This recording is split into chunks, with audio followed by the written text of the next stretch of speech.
Okay, back to recording. So this is how the bike is pretty much going to be configured for travel out on the road.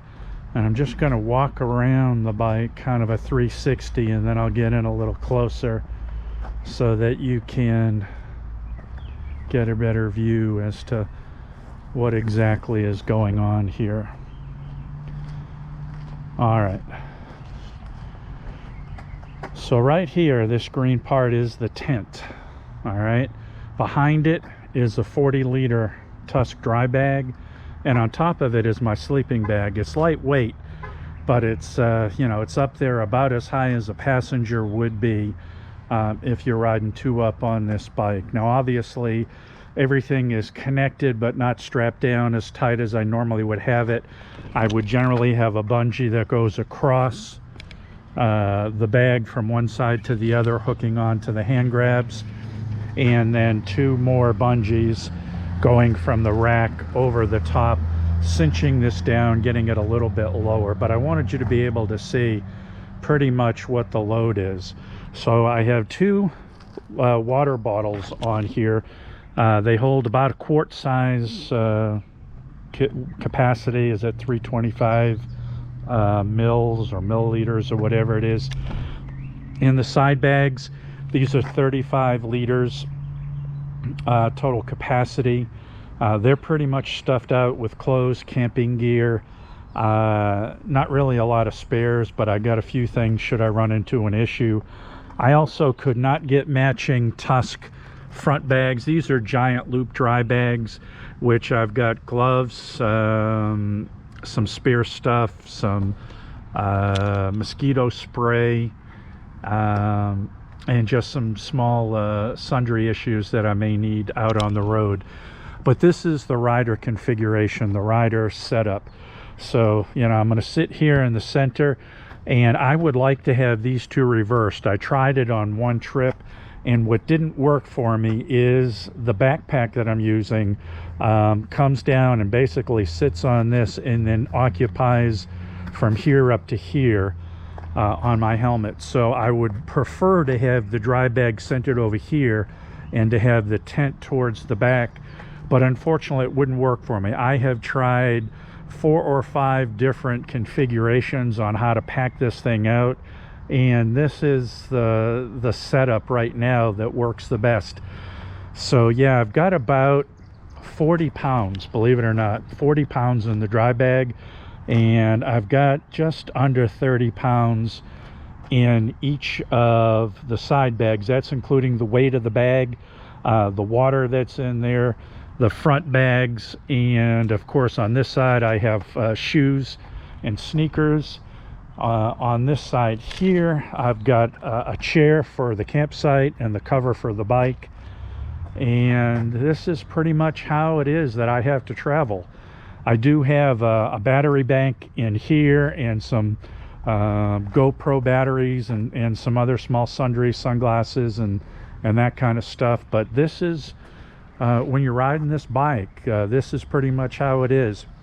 Now, when I did my first bit of filming, and I said the bike was at about 400 pounds, with all of this back section stripped off the bike, I get around 55 to 57 miles to the gallon. When this bike is loaded up, riding at the same speeds, same general terrain, I am down to 50 to 52 mpg. And it's not so much the additional weight. I think the whole setup might be just at or under 100 pounds, but I can really feel the wind resistance, the wind drag.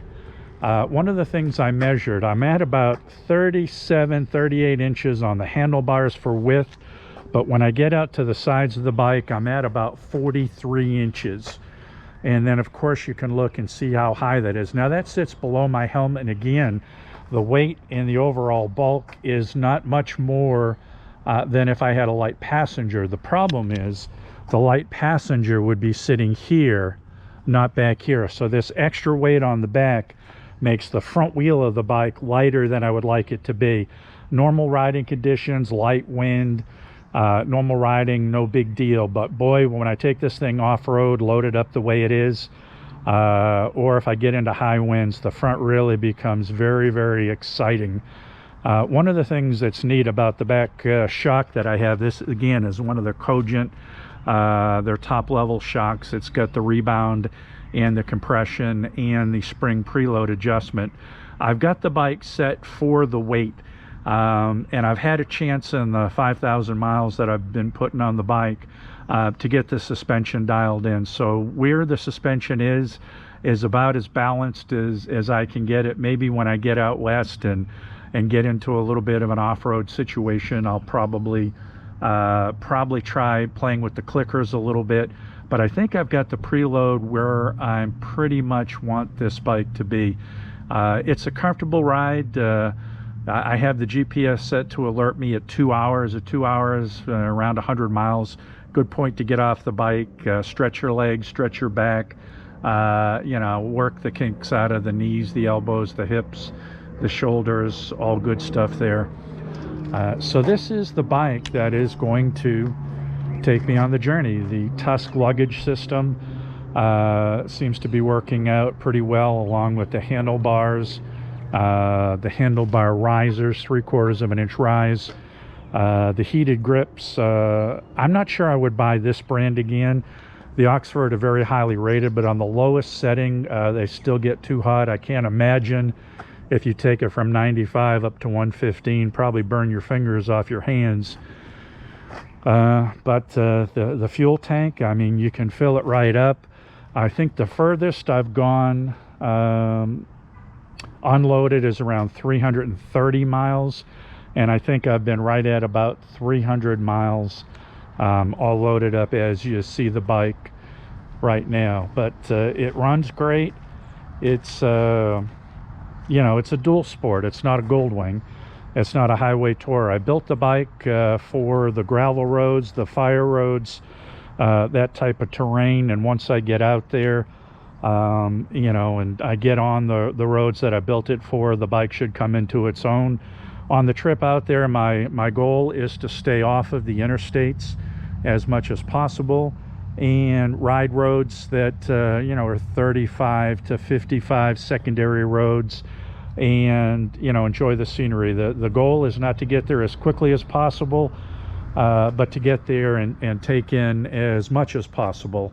So the first leg of the trip is going to start out, weather permitting, Saturday of this week, May the 20th, and the trip basically is going to be leaving easily, heading down into Georgia, go through South Georgia, Lower Alabama, Lower Mississippi, Louisiana.